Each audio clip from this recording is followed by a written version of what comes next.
all eyes were on Raven as she faced the most important choice.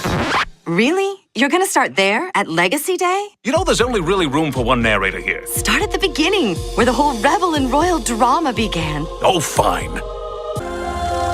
It was the year of Legacy Day, a momentous event where the students pledged to all the magical world to follow the same paths as their fairy tale parents.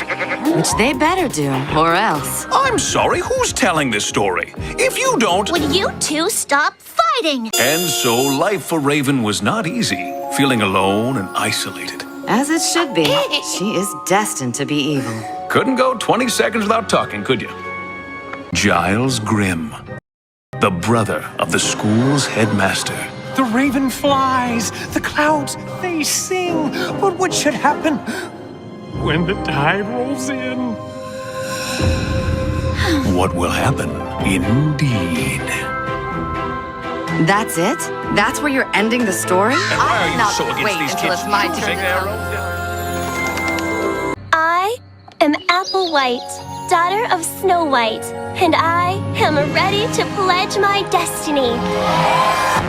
Of course, you'd start with Apple, always playing favorites. Start at the beginning of the school year.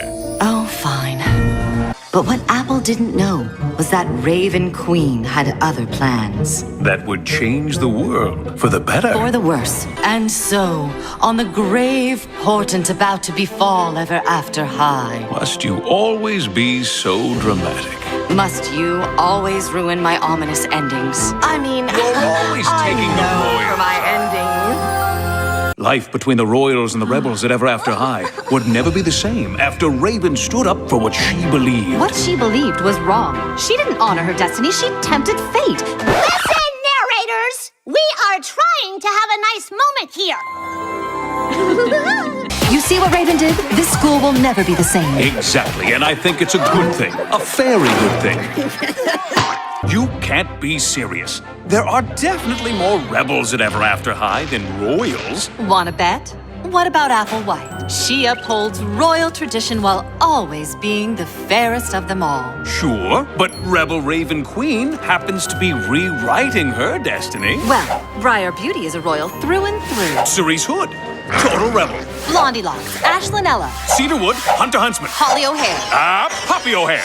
She's kind of hard to categorize. Kitty, well, she's obviously a rebel. Kitty Cheshire is a royal. You know what, let's just watch Kitty, shall we? And we'll see that she's a rebel. Royal.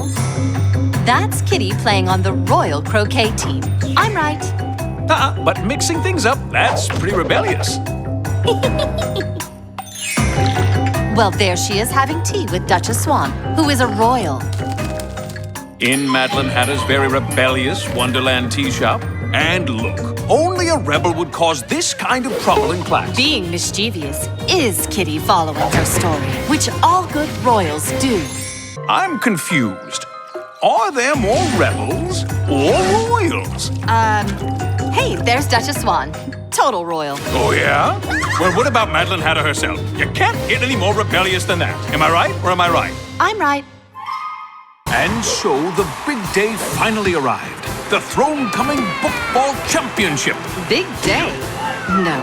The big day is the throne-coming dance. Bookball game. Throne-coming dance. Hoola, you tooty-doo! The game is about to start. I forgot she could hear us. For Briar's story is far from over. In fact, in the next chapter... Hey, zip it. What did I tell you about spoilers? Happy Throne-coming indeed. And if there's one thing we've learned, it's that you can't judge a book by its cover.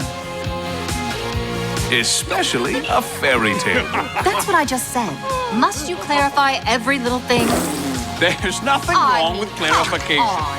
We've been through this. Good storytelling's all about. Oh, you don't always have to have the last word. Oh, of course you do. Yes, I do.